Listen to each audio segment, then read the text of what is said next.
I am Chris Kaler. And I'm Amber Foster, Mugen XD, and guess what? We're back again with you guys with Samurai Champloo, episode 12. Yes. We're almost halfway through with the series, No, guys. we are halfway through. Like, No, the next episode episode, halfway through, next episode, it will be the midway. Yes, I need to hurry up. Yes, because we will never have a background for this show. Never. Anyway, last episode was about Jin. He met a woman who was living a pretty terrible life, if you think about it. She was about to kill herself because her husband's debt forced her to work in a brothel. Yeah, that piece of scum. Yeah, he dared to go back to her and ask for money later on. Yeah. Big piece of shit. Anyway, Jin got attached to her and he spent a lovely night with her, and they got close and he helped her free herself. So she is now, you know, on her way to get a divorce, and he's back to helping Fu. Because he did promise, you know. That's one thing we didn't talk about last episode, because we were saying that maybe Jin let her go because she doesn't need a man in her life, you know. She needs to be freed of these shackles. It's more than that, you know. It's also the fact that he promised another woman something, and he can't just back down on his promises. That want to be honorable. Exactly. And he kind of also promised that he would fight Mugen to the death. He did promise that as well. So I'm still waiting for that fight. But yeah. So it was a nice little view into Jin's more personal life, because we don't see that often. We heard about his past a little bit, but he's usually very cold and stoic. And we don't really see that sweet side of him. Yeah.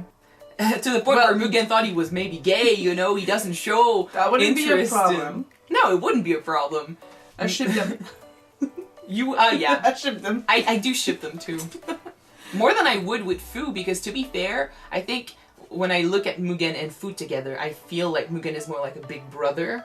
Well, and Jin acts like a dad. Like a dad? With Fu. Well, I want to ask you what you thought about it, because I don't expect them to end up together, but if you could ship somebody with somebody, who would that be? Because I can see Fu with either both of them if she wants. Well, I think she has better chemistry. Both of them with Mugen and Fu. I think she has better chemistry with Mugen. You think? Yeah, because Jin is just so closed off. Which is why she's gonna be nice for him. She's gonna open him up. Well, so far she hasn't. Which is why I was, you know, pleasantly surprised last episode, because he opened up. But anyway, let's keep that for the discussion and jump in this episode. No, keep that. Them to end up with somebody, to be honest. Yeah, no, me neither. But yeah, we'll talk about it later. Let's jump in episode 12 and see what happens. Yeah, I want to see more chemistry.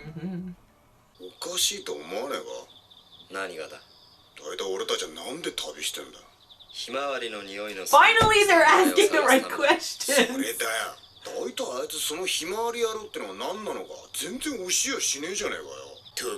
Something always happens, so we don't get answers. Thank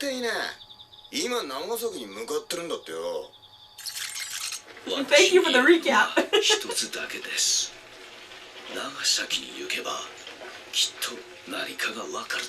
It's true that she should give them some intel, at least.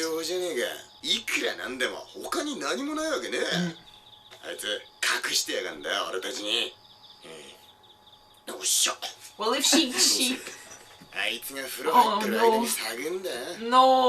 Oh no. But the thing is, like, if you ask for answers from her, you should also be open about your life. Although she's the one asking for their help, but still. Yeah.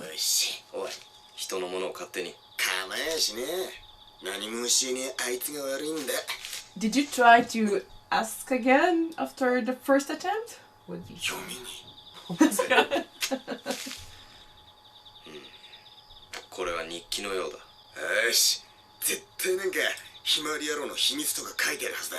Well, to be honest, I want to know too. いつか旅立とうと思い続けて、でも勇気がなくて、ずっとおじさんたちの茶屋にバイトしながら住み込ませてもらってきたけど、とうとう旅立つ日が来た。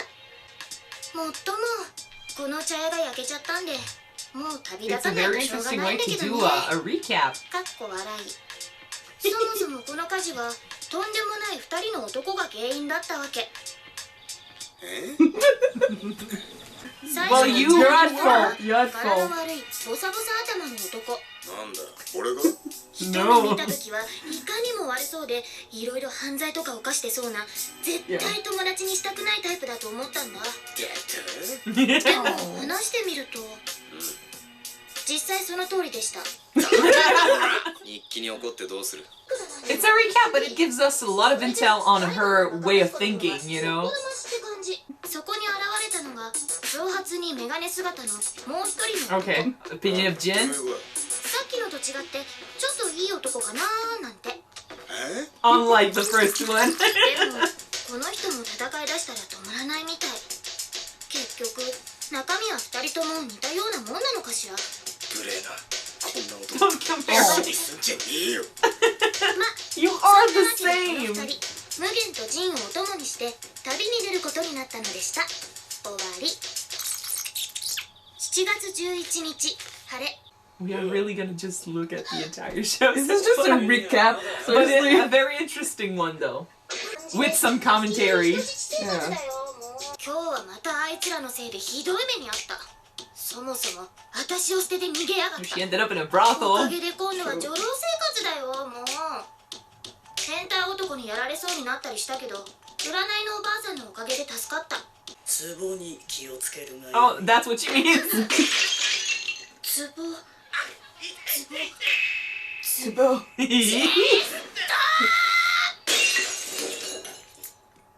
7月19 She 日 doesn't remember it the same as we いき do. なり拉致監禁だよ。もうなんか私意外と波乱万丈な人生を送ってない。 We've been saying that you know, always get in these You attract trouble, situations. girl. がいるのにあいつら全然役に立ってなくない？なんか人生間違えたのかと思ったりする今日この頃。 Well, そもそ I もは wouldn't say 川 that. を渡るためにバイトしたのがきっかけ。僕は菱川諸信。まだ駆け出しの芸術家さ。浮世絵モデルのバイトとかしちゃったけど今思うとなんであんな男がよかった Fu has an interesting way of appearing very childlike and goofy one second, and then very womanlike and mature the Yeah. next. やっぱりこれも彼蘭の国に渡るとか言ってたけどどうしたのかな。今頃船の上かな。彼こと菱川諸信は Oh my god! すぐにとっ捕まったため蘭の国には渡れず実はまだその辺にいるのであったが後に彼が浮世絵の創始者として後世に名を残すことを彼女は知る由もなかった。 I love this little intel on the people we met before. そうそう今日から長崎に行くことになった。まあ江戸に来たのもどうやら江戸にいるらしいって噂を耳にしたからで大した根拠もなかったんだけどね。まさかこいつそんな適当な情報だけで。 Well, she has Sometimes just that's that. all that you got. Yeah. Without social media, that you need to go with rumors first, you know? But honestly, if it wasn't for the pendant and, you know, the little clues we got here and there, I would start wondering if there is even sunflower samurai. If her goal all along wasn't just to go on a journey, you know? And I mean, you guys have been mentioning stuff like sunflowers have no smell whatsoever, so maybe the guy doesn't exist. I wouldn't say that because the guy knew what he was talking about. No, I know. If it wasn't for the little clues, しんすけくんのことはなんかうまく書けない。 it was a sad episode. しんすけくんのお母さんにも何にも言えなかった。でもきっと時間が経って気持ちの整理がついたらお母さんに手紙を書きたい。将来のことを予想するのは誰にとっても難しい。 Narrator. ちなみにこれは江戸の奇拍子作家小井川春町の書いた未来予測本無題記による未来人の予想図である。見ての通り未来の予測とは書くも困難なものなのである。というがこんなとんちきな髪型があるかって It is a bit weird. 江戸を出て長崎に向かった。でもなんか目的を見失ってる気がする。ひまわりの匂いのするお侍さんを探すはずがいっつも生活費を稼ぐのに追われて It る can't be し。 just that easy, you know. って It is a fiction show, but it can be as easy as a fiction show. また捕まったよ、もう。やっと江戸を出て箱根関所まで来たのに、あんたに騙された。だいたい一番ひどいのが無限のやつ。帰ってくるって信じてたのに、ミイラ取りがミイラになって。 Well, he tried. It wasn't his fault. とりあえず、あいつはもう信じないことに決定。Oh, don't say that. そうだ。てめえなんかに信じてもらえなくて結構だよ。I think he does. 無限のやつが帰ってこないから、ずっとジンと過ごした。 She has a crush on Jin. Confirmed. 二人でしんみりいろんなことを It didn't happen. するかと思ったんだけど、 He answered with, ずっと黙ったまま。普通そういう時って男の方からいろいろ話しかけたりしない？ No, it's not a novel. ああとかとか言うばっかり。どういうこと？ひょっとして私嫌われてる？ That's how he is with everyone. 単なる人見知り？おい、どうよ、男としてよ。He's trying. 1950年代 The story just keeps going. ビートジェネレーションと呼ばれた若者たちは前から多大な影響を受け取っていた。社会からドロップアウトした若者たちは文明社会を否定し、サイケデリックな音楽に酔いしれ、真の自由を求めた。 It was a そ crazy の中には time. カウンターカルチャーとしての善に近づき、度胸を上げ、法を焚き、座禅を組んだ者たちもいたという。一方、江戸時代の日本、別に何かを求めているわけでもないが、なぜか座禅を組んでいる者たちがいた。 Because they're working for a priest. この禅寺に寝泊まりすることになった。ただで泊まれてご飯もついてるから言うことなしと思ったんだけど、その代わりこのお寺の決まりに従わないといけない。しんどいよ。 You've been luckier than most, you know. 自由に生まれてくるものであり、何かに従うために生まれてきたんじゃない。私はそう考えました。しかしそれは武士の本分とは相反することではないのでしょうか。自由とは苦労して勝ち取ったり無理してなるものではない。ただあるがままの自分を受け入れ、なすがままに生きること、それこそが自由だ。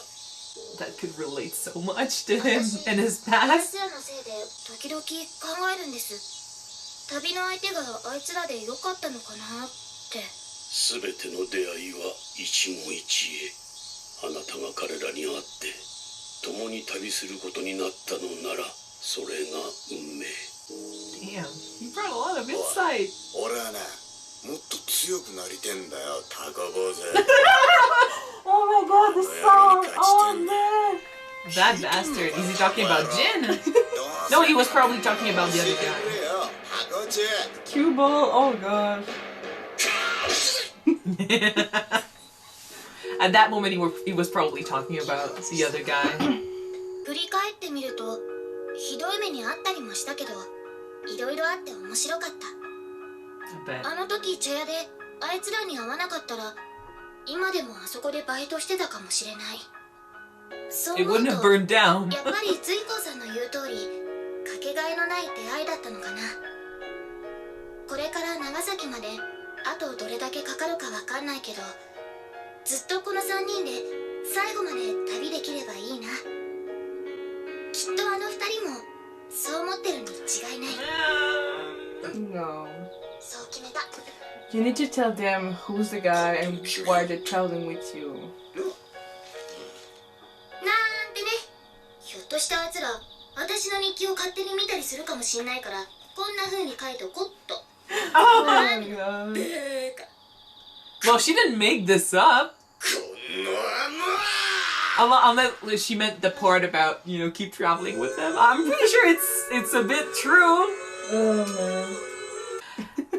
I'm sure there's a part. I mean, I think she's saying that so that they don't think too deeply about this, but I'm pretty sure that she likes traveling with them. There's a reason why she acts jealous every time they go away. You know, she grew fond of them. It's her boys, you know? She wants that. And I mean, she said that she wanted to have a journey. Now I know she said she lied about the whole thing, but there was enough truth in that journal that I believe her. We kind of know that those things happened, so there is more truth than lies. Yeah, in what she wrote in it. She wanted to go on a journey, and at the same time, like that's. I'm sure there's a guy she's looking for, because there are too many clues not to be a sunflower samurai, you know? So it's true that if there wasn't any clues, I'd start wondering if it's maybe just a metaphor for adventure, you know? But I think there is actually someone she's looking for, because she has stuff from him, you know? So, but beyond that... In my mind, I can only see like 2 options for that. That's her father with a guy that... I don't think that her mother died by being murdered by someone. I think that she died of illness. Well, so like, maybe that's her father. And she also has a very interesting way of, you know, facing this problem, because she doesn't get angry. She doesn't get, you know, obsessed. She just goes along with the journey. And you know, it's true that I like that this show is realistic enough to show us that they have a lot of money problems, and it's overtaking their journey. That's why they go from random adventures to random adventures. It's because, you know, realistically, you can't just quit everything and just search for a guy with no clues, you know? You have to eat, you have to sleep somewhere, you have to survive.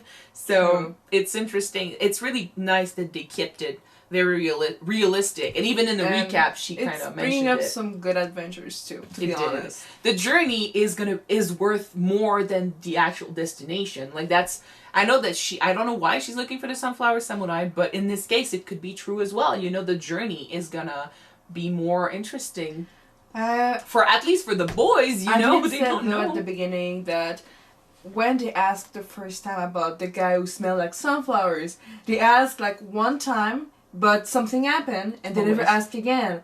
So maybe if they try to ask her again, she might be open to talk about it with them. You know, I don't think that they actually care that much, you know? It's just that for the sake of the recap, we got to see them. I would wonder. I do believe that they think about it, but they just don't say it out loud.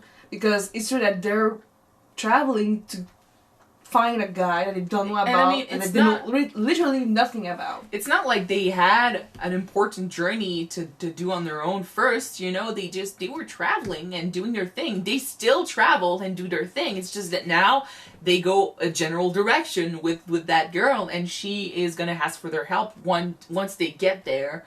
But it's not like she's stopping them from doing their thing most of the time, you know. So I don't think they care that much. No, she's trying to stop them to go on their own way. The only thing that she stops them from doing is fight each other. Yeah. Which might still happen at the end of the show when we find the sunflower samurai. But beside that, I don't think they care that much, because they just go along with her. And I think they like to pretend otherwise, but I think they grew fond of each other. Of course they did. Like when she was writing stuff. After that much time, you kind of have to grow fond of your traveling partner. Like Mugen Mugen got real defensive when she you know, criticized him and kind of fawned over Jin, you know. He was really pissed off. But then at the end, when she wrote something about how the journey was important and maybe it was destiny that they started traveling together, and that, you know, despite the fact that they basically got her in awful situations, they also gave her the opportunity to see many things and meet many people, and she was happy about that. You know, Jin and Mugen, they were like, don't talk for other people, you know? But they weren't arguing about it that much, you know? They were just, you know, arguing for the sake of arguing. They were saying, like, don't pretend you know what I think. But it's the type of response I would expect from someone who actually thinks that way, you know? Yeah. So it was an interesting way of doing a recap, because I've seen recaps in Naruto, Bleach, Hunter x Hunter. I don't remember. Have we seen a recap in Fullmetal Alchemist, or we just jumped through it? No, we've seen a recap, but we saw a recap with Hohenheim. Okay. Well, then this one, and it's true. It was a recap, but from his point of view, so it changed a lot of stuff, right? Or at least, okay, the one example I do remember is the recap from Hunter x Hunter, who was a straight up recap, but painted as a letter that he sent to his aunt, you know? But it was still a recap, you know? There was no additional information in that recap, so we kind of jumped through it. In this episode, what I really enjoyed is that not only did we get a recap, we got commentary from Jin and Mugen. That's interesting. We got Fu's entire way of thinking throughout this adventure so far. Yeah. We got information about the people we met before. We got the comeback of the police guy from the other episode. I don't remember which one it was, but yeah, the police guy who also taught us about culture, it turns out. So there you go. There was more to this episode than just a recap. So in that sense, I'm like, I don't want to cut it off. You know, I don't want to just erase it from my memory. Something happened. We learned some stuff. But it's true though that since it was Fu's diary, we might learn something about what she thought about what happened, about the guy, basically. She wrote nothing because she felt that she wrote nothing because she knew that they were gonna read our stuff. She knows them. And one thing that's been confirmed, one thing that I did not see before the last 2 episodes is she has a thing for Jin. Or at least she's attracted to him. He is dark and mysterious. Weirdly enough, I'm gonna say that at first glance, people might be more attracted to Jin because he's dark and mysterious and broody. Funny enough, but the more that you can maybe learn about Mugen, you can maybe fell for his personality. That's the thing. Huge, maybe. I think that as because a kid, he's kind of a rough guy. As a kid, I would have totally fell for Jin because of his looks and because of, you know, his dark, stoic attitude. I would have fell for Jin and I would have despised Mugen. Like, if I remember who I used to root for when I was a kid, like, let's take Naruto for example. Like, Mugen is Naruto and Jin is Sasuke, and I was head over heels. I was heels. I will more compare Mugen to Kiba though. What? I will more compare Mugen to Kiba though. Or but I meant like between the two, he's the hyperactive one. And Jin is the Sasuke of the show. You know, he's a dark, stoic character. So considering I was totally in with Sasuke when I was a kid, I would have probably preferred Jin. You're still hard, to be honest. I still am, but that's another story. So with Jin, as a kid, I would have preferred him. But the more we watch this show, like, at first I was, 50-50 with it too, but the more it goes on, the more I find myself liking Mugen more. You do? I do, yeah. Like you said, his personality. But the thing is, he's more entertaining. The thing with these two is, like, Mugen is more... It's more easy for him to express himself and say what he thinks out loud than for Jin, because Jin doesn't talk a lot. He's just like, I'm not a fan of his table manner and just his rudeness. No. But he's more... Maybe because he's so extroverted, he's more entertaining because more stuff happens to him. True. But when Jin is so closed off that when stuff happens to him, it's funnier, because we're not used to seeing him, be weirded out by the situation. But it's true that in the long run, it's kind of difficult to be attached or to feel for a block of ice if we're talking about Jin. The character. He doesn't talk a lot, but when he does, it's always more profound. The character doesn't allow you to like him. But then when we, like you said, when we learn about his past, last episode was about him and his feelings, when we see behind the block of ice, there's something. So I might say that my preferable choice will be Mugen's out there personality, but with Jin's table manners. When we started the show, I was saying that I could root for Jin, and you were saying you could root for Mugen. How crazy would that be if we switched by the end of this show? You still root for Mugen. But I root for these two, to be honest. I root for the 3 of them. Yeah. Like, the gang itself is something, to root for, not the character. Like, I do agree, I do admit that when Mugen is alone, he's more interesting to follow than Jin and even Fu, because Fu is just stumbling along from disaster to disaster. I think it's really nice because if you see each one of them, you got Mugen who's in the extreme, you got Jin who's at the other extreme, you got Fu in the middle who's like kind of both. She's out there like Mugen, but she doesn't look for reserved, it. Like Jin. She doesn't look for it. Well, she's not reserved either. No, but she got better table manners. She's better than Mugen. That's true. She's better in that regard with Mugen. But that's the thing, like, on their own, I feel like I'm more compelled to follow with Mugen. I prefer to see him alone because he's just funnier. He's more exciting to watch. But then when they're together, I think it's when they're at their best. Because I think I live for these little moments where they tell Mugen, don't forget that you need to help me with the samurai, the sunflower samurai. And he's like, don't forget I need to be the one to kill you. And I'm like, oh, they love each other. In their weird way, They're talking about killing each other, and I'm like, oh, there's love. That's love. That's love. That is love. But still, it's attachment. So, anyway, that was the recap. What a nice recap. Yeah. We'll move on to the next episode, I guess. So, thank you guys so much for watching this with us. If you want to see the next episode right away, I do think I might, upload the next episode on the same day I did the recap. Because when we watch a recap, I think it's kind of sad to have you wait another week. New. Yeah, so I'm probably going to upload 2 episodes today. So check it out. Don't wait. Just go and watch. Yeah. See you then, guys. Bye. Bye.